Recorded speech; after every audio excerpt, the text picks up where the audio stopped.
दोस्तों, अब शुरू करते हैं एक ऐसा किस्सा जो सिर्फ एक न्यूज रिपोर्ट नहीं बल्कि भारत की चुपचाप चल रही सबसे बड़ी रणनीतिक विजय की गाथा है और नाम है इसका ऑपरेशन सिंदूर। कल रात 18 मई को एक डेडलाइन खत्म हुई और साथ ही खत्म हुआ पाकिस्तान के लिए वो फाइनेंशियल सपोर्ट जो उसकी रगों में दौड़ते खून की तरह था। बिना एक भी बुलेट चलाए, बिना बॉर्डर पार किए, भारत ने पाकिस्तान की इकोनॉमी पर ऐसा क्रिपलिंग ब्लो मारा है कि अब पाकिस्तान की आने वाली पीढ़ियां भी इसे याद रखेंगी। ये कोई संयोग नहीं था दोस्तों, ये एक प्लान्ड, स्ट्रेटेजिक और पूरी तरह कूटनीतिक हमला था जिसे अंजाम दिया गया सिर्फ एक फोन कॉल से, और वो कॉल गया था सीधे IMF को। IMF ने पाकिस्तान के लिए जो बेल आउट पैकेज तय किया था उसे तत्काल प्रभाव से रोक दिया गया और लगा दी गई 11 ऐसी शर्तें जिन्हें पाकिस्तान शायद कभी भी पूरा नहीं कर पाएगा। सोचिए, दुनिया की सबसे बड़ी फाइनेंशियल बॉडी जो युद्ध के समय भी इंसानियत के नाम पर फंडिंग नहीं रोकती, उसने भारत की एक सिफारिश पर पाकिस्तान का फाइनेंशियल सप्लाई टैंक बंद कर दिया। इस बार न प्रधानमंत्री ने बोला, न एनएस डोभाल दिखे, बल्कि बोले डिफेंस मिनिस्टर राजनाथ सिंह। बस एक लाइन में कह दिया कि IMF को पाकिस्तान और बांग्लादेश जैसे देशों को लोन देने से पहले रीजन स्टेबिलिटी का ख्याल रखना चाहिए। और ये लाइन IMF और अमेरिका के लिए ऐसा बम साबित हुई जिसकी आवाज तो नहीं थी, लेकिन प्रभाव विस्फोटक था।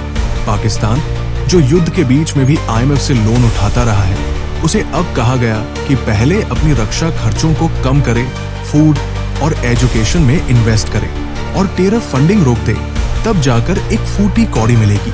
अब बताइए, पाकिस्तान जो IMF से पैसा लेकर हथियार खरीदने की प्लानिंग कर रहा था, उसकी सबसे पहली उम्मीद ही छीन ली गई है।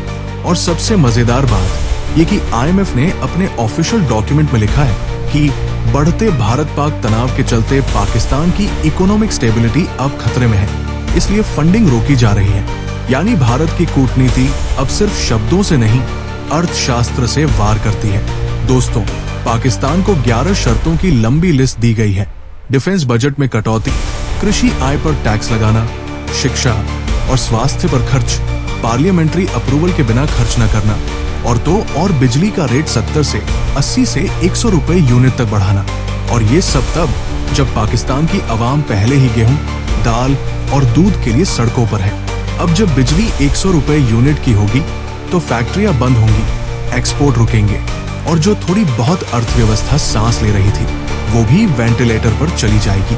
और भारत सिर्फ एक साइलेंट स्टेप से इस पूरी गाथा का निर्देशक बन चुका है। अमेरिका को भी भारत ने साफ बोल दिया, या तो हमारे साथ ट्रेड डील करनी है या फिर पाकिस्तान जैसे आतंकवादी देशों को पैसे देना बंद करो, वरना तुम भी खतरे में हो। अमेरिका और IMF ने इसको हल्के में नहीं लिया और रिजल्ट ये हुआ कि पाकिस्तान को मिलने वाला $multi-billion पैकेज फ्रीज कर दिया गया। और मजा तो तब आया जब पाकिस्तान ने पहले ही डिफेंस बजट में 18% इजाफा करने की बात कही थी। यानी IMF का पैसा सीधा हथियारों में झोंकने की तैयारी थी। भारत ने ये बात वाशिंगटन को बता दी और अमेरिका भी अब जान चुका है कि पैसा अगर पाकिस्तान को देंगे तो वो इंडिया या अफगानिस्तान में बम के रूप में फूटेगा। यही वैदिक अर्थशास्त्र है, युद्ध नहीं, लेकिन परिणाम युद्ध से बड़े। इसके बाद अगला वार हुआ बांग्लादेश पर। जी हाँ, बांग्लादेश जिसे भारत ने वर्षों तक सपोर्ट किया, अब उसके अंदर भी रेडिकलाइजेशन की समस्या बढ़ती जा रही है। और भारत ने IMF और दुनिया को बता दिया, अगर आपने बांग्लादेश को पैसा दिया तो वो भी हथियारों में लगेगा। और भारत ने इस वार्निंग के साथ साथ नॉर्थ ईस्ट से बांग्लादेश को जाने वाला ट्रेड भी ब्लॉक कर दिया। अब बांग्लादेश का एक्सपोर्ट भी भारत से कट गया, यानी उनकी इकोनॉमी को सपोर्ट करने वाला सबसे बड़ा स्रोत सूख गया। और IMF की नजरों में अब बांग्लादेश भी एक रिस्की इन्वेस्टमेंट बन चुका है। दोस्तों, ये कोई इत्तेफाक नहीं है कि पाकिस्तान और बांग्लादेश दोनों एक ही हफ्ते में भारत की डिप्लोमेटिक चालों से बैकफुट पर आ गए हैं। और इसके साथ ही भारत ने दुनिया को एक क्लियर मैसेज दे दिया है, आप दोनों तरफ खेल नहीं सकते, या तो भारत के साथ खड़े हो या नतीजे भुगतो। ये स्ट्रेटेजिक डोमिनेंस है, बिना बुलेट चलाए। अब जरा सोचिए, पाकिस्तान के सामने क्या ऑप्शन बचा है? हथियार नहीं, पैसा नहीं, बिजली महंगी, बजट पास करवाना भी मुश्किल, शिक्षा और स्वास्थ्य जैसी चीजों पर खर्च, जिसे वो कभी तवज्जो नहीं देता था, अब जरूरी शर्त बन गई है। और कृषि पर टैक्स, भाई ये तो वैसा ही है जैसे आप भारत में कहें किसान टैक्स देगा, पाकिस्तान में भी ये सामाजिक विद्रोह को जन्म देगा। यानी ये 11 में से कोई भी शर्त पाकिस्तान पूरी नहीं कर सकता।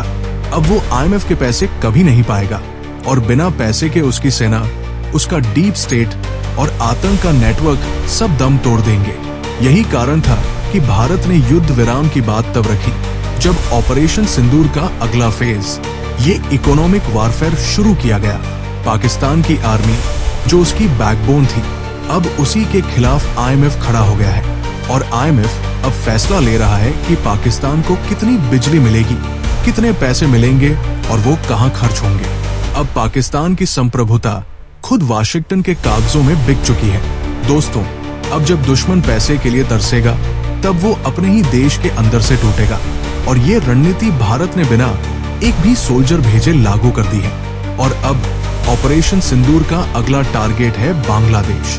भारत ने वहां भी अपनी ट्रेड ब्लॉकेज से साफ कर दिया है। अगर आप भारत विरोधी तत्वों को जगह देंगे तो आपके आर्थिक रास्ते हम बंद कर देंगे। दोस्तों, यही है भारत की नई रणनीति।